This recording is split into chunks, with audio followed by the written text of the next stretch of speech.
তো good morning বন্ধুরা, কেমন আছো সবাই? আমার মতন কার এরকম সকাল সকাল ঘুম থেকে উঠতে ভালো লাগে না কমেন্টে অবশ্যই জানাবে। আর যেহেতু রাত্রেবেলায় এডিটিং করতে হয় সেই কারণেই কিন্তু এত দেরি হয়ে যায় আমাদের ঘুমাতে।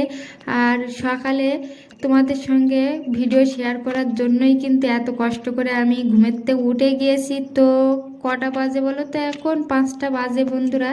আর আমার উঠতে ভালো লাগে 7:30 থেকে 8টার ভিতরে। তো যাই হোক, তোমাদের সঙ্গে শেয়ার করছি। আর তোমাদের দাদাভাই এই কুচিগুলো পেয়েছে আর আমাকে ডেকেছিল যে তুমি যদি ভিডিও করো তো তাড়াতাড়ি উঠে চলে আসো। তো আমি টলমলোভাবে ঘুম চোখে চোখে তাড়াতাড়ি উঠে চলে এসেছিলাম। তো দেখো এই দিকে টুকটুক করে কিন্তু এই কদিনে কুচি মাছ হয়েছে দেখো কতগুলো, কখনো 4টে 5টা 6টা এরকম, যখন যেমন আটলে পড়ে তখন তেমন কিন্তু এরকম জাবিয়ে রাখা হয়। তো এই যে এটা হচ্ছে ডুমুরের পাতা, আর এইটা দিয়ে কিন্তু তোমরা সুন্দরভাবে কুচি মাছ কাটতে পারবে। আর তোমাদের দাদাভাই কিন্তু কুচি মাছ কাটতে শুরু করে দিয়েছে, আর আমি তো এইদিকে ভাতটা দেখো বসিয়ে দিয়েছি। আর ভিডিও যদি তোমরা ফেসবুক থেকে দেখে থাকো অবশ্যই চ্যানেলটাকে ফলো করবে, আর ইউটিউব থেকে দেখলে সাবস্ক্রাইব করে পাশে থাকবে।